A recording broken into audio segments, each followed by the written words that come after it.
فاضل بریلوی رحمۃ اللہ علیہ فرماتے ہیں کہ قیامت میں منظر اس طرح کا ہوگا کہ نبی پاک ہمارے آگے آگے چلیں گے اور ہمیں اللہ کی رحمت کی خوشخبری سناتے جائیں گے، اور جب حضور یہ خوشخبریاں سنائیں گے تو حضور کے لبہائے مبارکہ سے پھول گریں گے اور ہم ان کو اٹھاتے جائیں گے۔ فرماتے ہیں خود تو وہ تھوڑی دیر کے لیے روئیں گے اللہ کی بارگاہ میں کہ یا اللہ انہیں معاف کر دے، خود روئیں گے لیکن ہمیں ہنسا دیں گے۔ پیش حق مجدہ شفاعت کا سناتے جائیں گے، آپ روتے جائیں گے پر ہم کو ہنساتے جائیں گے۔ اور باغ جنت میں محمد صلی اللہ تعالی علیہ وسلم، باغ جنت میں محمد مسکراتے جائیں گے، پھول رحمت کے گریں گے ہم اٹھاتے جائیں گے۔ حشر تک ڈالیں گے ہم پیدائش مولا کی دھوم، اور مثل فارس نجد کے قلعے گراتے جائیں گے۔ اور کیا ذوق بیان کیا، فرمانے لگے خاک ہو جائیں عدو جل کر مگر ہم تو رضا، دم میں جب تک دم ہے ذکر ان کا سناتے جائیں گے۔ جب تک سانسوں کی ڈوری چل رہی ہے، دم میں جب تک دم ہے ذکر ان کا سناتے جائیں گے۔ اللہ تبارک و تعالیٰ نے نا ہمارے محبوب کریم علیہ السلام کو دنیا میں بھیجا تو فرمایا یا ایھا الناس قد جاءکم برہان من ربکم، اے لوگو تمہارے پاس تمہارے رب کی دلیل آ گئی ہے۔ اللہ تبارک و تعالیٰ نے محبوب پاک علیہ السلام کو سراپا دلیل بنا کے بھیجا۔ باقی انبیاء کرام علیہم السلام کے پاس بھی اپنی نبوت کے دلائل کے طور پر بے شمار معجزات تھے، اور حضور کریم علیہ السلام کے تو پورے وجود کو ہی اللہ نے معجزہ بنایا ہے۔ اور نبی پاک صلی اللہ تعالیٰ علیہ وآلہ وسلم کی نبوت کی دلیلیں، حضور کے رسالت کے مستحکم دلائل جگہ جگہ آپ کو ملیں گے۔ سب سے پہلی چیز تو یہ سمجھنے والی ہے کہ نبی پاک علیہ السلام نے جس چیز کو سب سے پہلے اپنی نبوت کی دلیل کے طور پر بیان فرمایا وہ حضور کا کردار ہے، سیرت ہے، عمل ہے، حضور کا لوگوں کے ساتھ رویہ ہے۔ نبی پاک علیہ السلام کی تبلیغ کے 3 دور ہیں۔ ایک تو حضور نے اپنے قول سے تبلیغ فرمائی ہے، وہ 40 سال کی عمر سے محبوب نے اعلان فرمایا اور تبلیغ کی۔ اور ایک نبی پاک صلی اللہ تعالیٰ علیہ وسلم بالواسطہ حضور کی تبلیغ ہے جو آج تک جاری ہے۔ امت کے علماء، مشائخ، مبلغین حضور کے دین کو آگے پھیلا رہے ہیں، تو دراصل یہ بھی تبلیغ رسول پاک علیہ السلام ہی کی تبلیغ۔ اور ایک حضور کی تبلیغ کا دور ہے، حضور کی پیدائش سے لے کر ولادت مبارکہ سے لے کر حضور علیہ السلام کے اعلان نبوت تک۔ اس دوران نبی پاک نے جو تبلیغ فرمائی ہے وہ اپنے کردار سے فرمائی ہے۔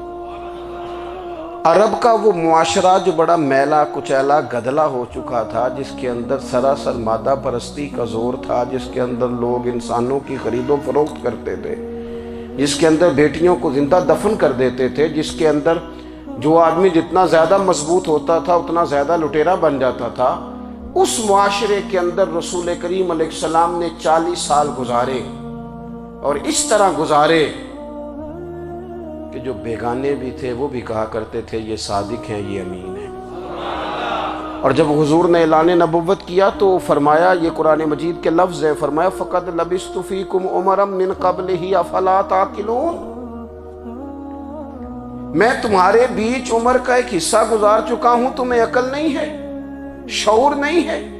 نبی کریم علیہ السلام نے اپنے کردار کو، اپنے عمل کو اپنی نبوت کی دلیل کے طور پر بیان فرمایا۔ وہ تو حضرت حلیمہ بھی فرماتی ہیں نا، جب میں نبی کریم علیہ السلام کو اپنے گھر لے گئی تو میرا اپنا بچہ بھی دودھ پیتا تھا، 2 میرے بیٹے ہو گئے، ایک میری یہ نسبی اولاد اور حضور میری رضائی اولاد۔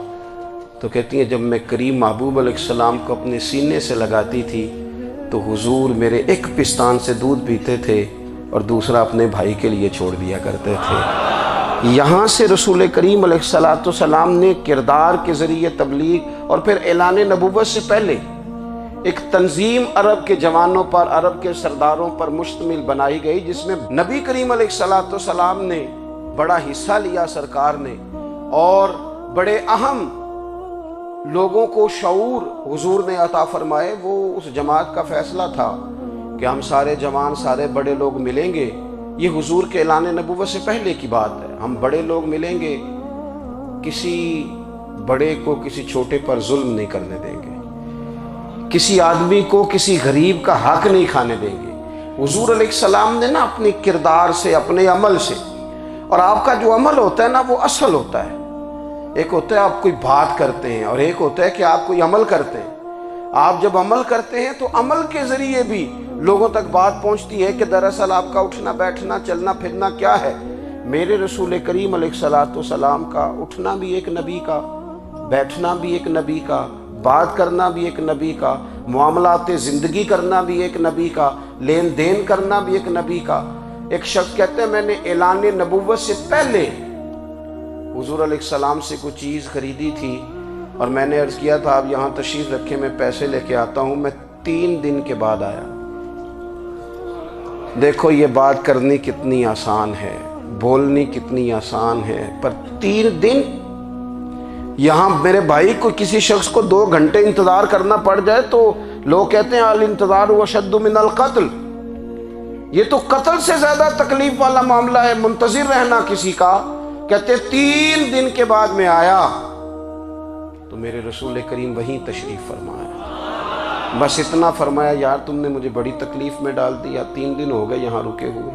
تو حضور نے اپنے کردار کو، اپنے عمل کو، اپنے معاملات کو سب سے پہلے اپنی نبوت کی دلیل کے طور پر پیش کیا۔ کسی نے کیا خوب کہا تھا کہ جو تیری جان کے دشمن ہیں وہ بھی کہتے ہیں، وہ جو تیری جان کے دشمن ہیں، بظاہر تو آئے ہیں نا ہجرت کی رات جان لینے، لیکن امانتیں حضور کے گھر میں رکھی ہوئی ہیں، امانتیں کاشانہ نور پہ پڑی ہیں۔ وہ جو تیری جان کے دشمن ہیں وہ بھی کہتے ہیں کہ امین تو ہے اور صداقت کی آبرو تو ہے، امین بھی تو ہے، صداقت کی آبرو تو ہے۔ تو پہلے کردار، پھر دوسری بات، اللہ تعالیٰ نے اپنے محبوب علیہ السلام کو اپنا مطلق نائب بنا کر، اپنا محبوب اعظم بنا کر، ویسے ہی سارے انسانوں کے بارے میں کہا وَإِذْ قَالَ رَبُّكَ لِلْمَلَائِكَةِ إِنِّي جَاعِلٌ فِي الْأَرْضِ خَلِيفَةً، میں زمین میں اپنا نائب بنانے والا ہوں۔ لیکن حضور علیہ السلام تو محبوب ہے نا، حضور کی نیابت تو محبوبیت کے درجے پر فائز ہے۔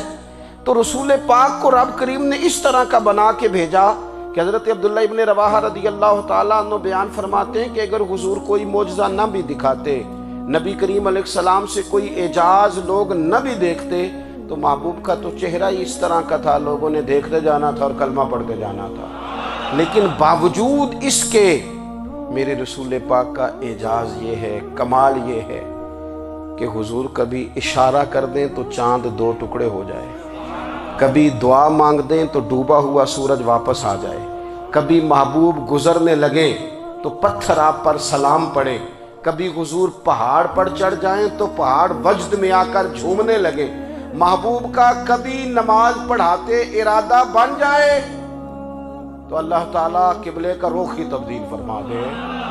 کیا خوبصورت سوچ ہے اور کیا نظریہ دیتے ہیں بریلی کے امام۔ فرماتے ہیں اجابت کا جوڑا عنایت کا صحرا، دلہن بن کے نکلی دعائے محمد، اور اجابت نے جھک کر گلے سے لگایا بڑی ناز سے جب دعائے محمد۔ دیکھو خدا کی رضا چاہتے ہیں دو عالم، خدا چاہتا ہے رضائے محمد صلی اللہ تعالی علیہ وسلم۔